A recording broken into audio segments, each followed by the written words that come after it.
In the wild, it's every animal for itself. But what if we were to introduce you into the wilderness with no survival skills whatsoever? How long would you last before you met your demise? Would you be eaten by wolves, bears, or something else? What would that something else be? Hi, I'm your host and you're watching this channel. And let's find out just how long you would survive in the wilderness with no survival skills. In our first scenario, you find yourself at the bottom of the Grand Canyon. You were hiking along the rim when suddenly the ground gave way beneath you and now you have fallen 100 meters to the bottom. Thankfully, you landed on a pile of soft sand, but you did fracture your leg on impact. What's worse, you're about 2 kilometers away from the nearest medical services. The question is, can you get there? You'll need to make the long trek back up the canyon walls, which will be excruciatingly painful on your injured leg. However, if you do make it, you could be facing a hefty fine. Trespassing is illegal in this area and you could face up to 6 months in jail. But these are small prices to pay in the scheme of things because if you don't get help soon, you could die. The sun starts to set and you haven't made much progress. There's no cell phone reception down here, so you really are on your own. As night sets in,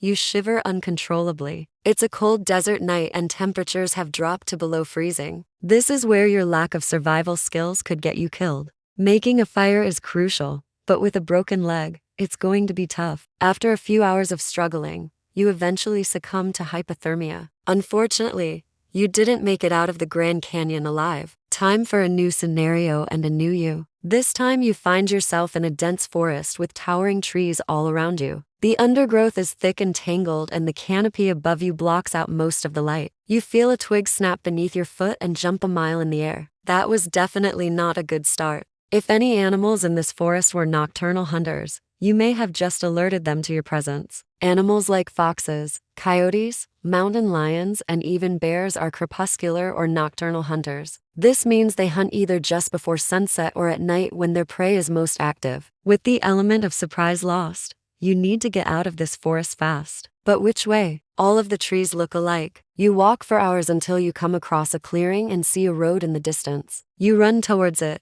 hoping to flag down a passing car. When you finally reach the road, you collapse on the side, absolutely exhausted. A truck comes barreling towards you, but instead of stopping, the driver speeds up and splashes you with water. He didn't see you and now you're soaked from head to toe. You try to flag down the next car, but they all seem to be in a hurry and don't want to stop. After waiting another hour, you decide to head back into the woods. You're hungry and thirsty and getting weaker by the minute. The forest seems to close in around you and you feel panic rising within you. You bump into a log and twist your ankle, causing you to fall. As darkness envelops you, you pass out on the forest floor. This time, it's the forest animals that feast on your body. Let's put you up against one of the ocean's most fearsome predators. You and a group of friends decide to go shark cage diving. You've seen the videos online and want to experience it for yourself. When you get to the dive site, however, you learn that due to bad weather, the cages are canceled. The owner offers you a refund, but you refuse, insisting that you still want to go ahead with the dive. The owner warns you that if anything goes wrong, he won't be held responsible. You ignore him and jump into the water. As you descend,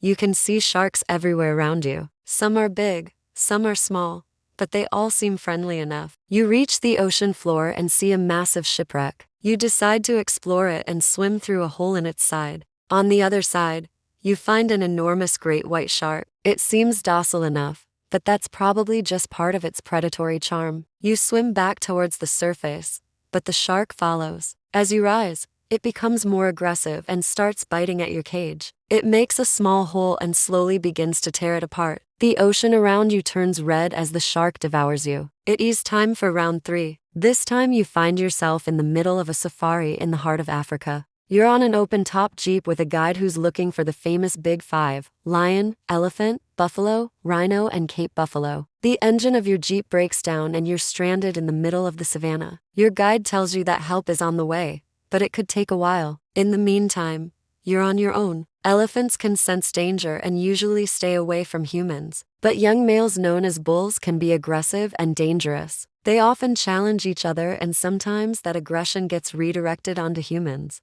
A bull charges at you, trumpeting loudly, and you have nowhere to hide. Its tusks pierce your jeep and crush your bones. The elephant's stampede runs over you and finishes you off. If you thought that was scary, This next scenario might change your mind about surviving in the wilderness. You find yourself in the middle of a blizzard in the Rocky Mountains. You were skiing when the snow began to fall and you lost sight of your friends. Now you're alone and lost. Without proper clothing, you begin to get very cold. You don't have a lot of fat on your body and the muscles in your arms and legs start to cramp. Your core temperature drops and you become weak and disoriented. You stumble around in the snow, unable to keep your balance. Your breathing becomes shallow and then stops altogether. You freeze to death in the middle of the Rockies. You might think you'd fare better in a hot desert, but as this next scenario shows, that may not be true. You're in Death Valley and the temperature has risen to over 50 degrees Celsius. It's dry, windy, and not a single cloud interrupts the blazing sun. You didn't bring any water with you, and after walking a few kilometers,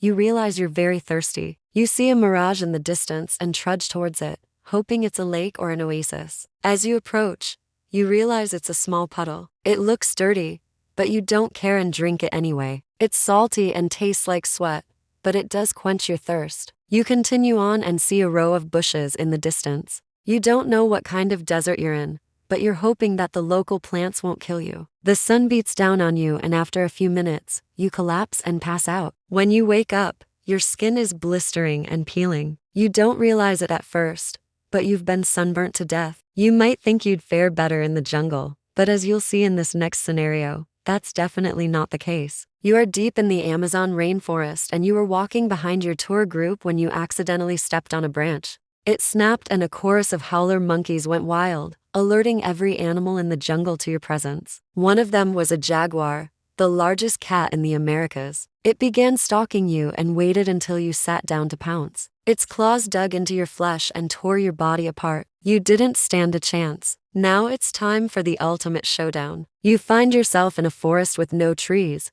no shrubs, nothing but grass as far as the eye can see. The sun is blazing and you begin to get thirsty. You walk for a while and finally see a lake in the distance. You don't know if it's safe to drink the water, but you have no choice. You get closer and see a pod of hippos lounging in the water. They're semi-aquatic mammals related to whales and dolphins, but that doesn't make them any less dangerous. They're territorial and aggressive, and when they charge at you, you run for your life. You trip over and fall, and one of the hippos pounces on you. It bites your head clean off and you're finished. So there you have it. Out of 7 scenarios, you managed to survive only one. You really don't fare well in the wilderness. But hey, at least you got some experience now. And maybe in another 7 scenarios, you'll manage to survive them all. Which scenario do you think you would fare best in? Which one would be your worst nightmare? Let us know in the comments below. And don't forget to check out this video next.